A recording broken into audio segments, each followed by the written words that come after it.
આશા રાખું છું કે તમે સારા હશો.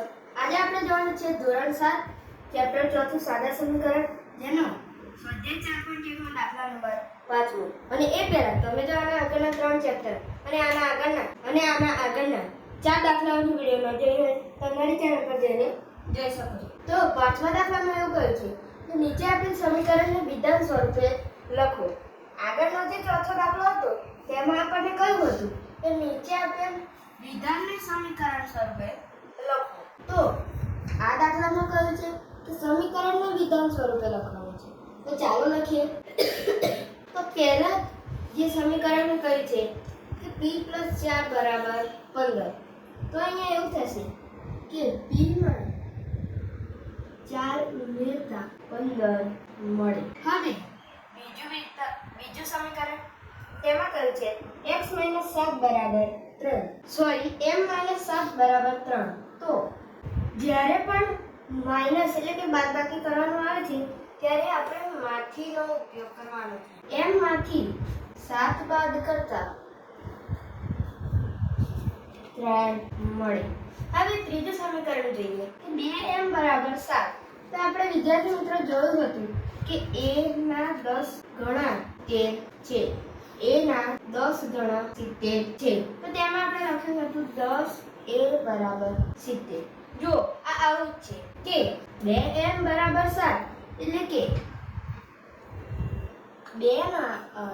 m ના 2 ગણામાં 7 ઉમેર m ના 2 ગણા 7 છે. આ થઈ ગયું આપણું વિધાન. તો વિદ્યાર્થી મિત્રો અહીંયા આવી રીતે. તો હવે ચોથું સમીકરણ જોઈએ. તેમાં કહ્યું છે કે m/5 = 3. m/5 = 3. તો આપણે લખીએ કે કોઈ સંખ્યા m છે તેનો પાંચમો ભાગ 3 મળે. આ થઈ ગયું આપણું વિધાન. હવે પાંચમું જે સમીકરણ છે તે જોઈએ. 3m/5 = 6. તો પાંચમામાં એવું વિધાન બને કે આપણે લખીએ કોઈ સંખ્યા m નો 3/5 ભાગ 6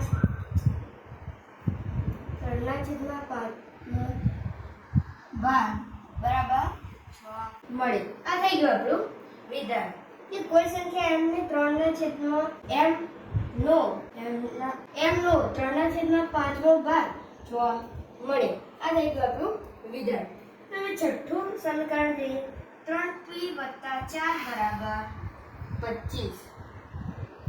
તો આમાં આપણે એવું કહી શકીએ કે p ના 3 ગણામાં 4 ઉમેરતા 25 મળે. તો p ના 3 ગણા એટલે કે 3p અને એમાં 4 ઉમેરતા આપણને 25 મળે. અહીંયા સાતમું સમીકરણ જોઈએ. 4p - 2 = 18.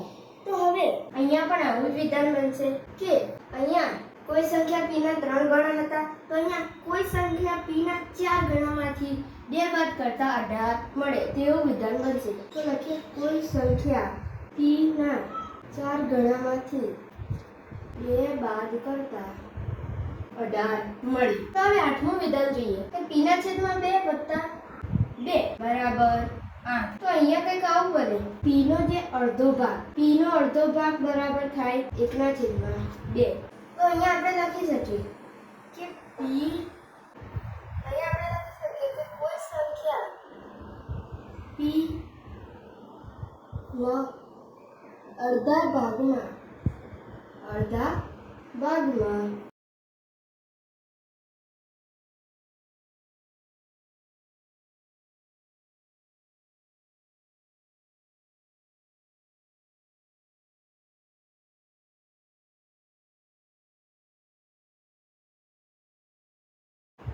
2 ઉમેરતા 8 મળે.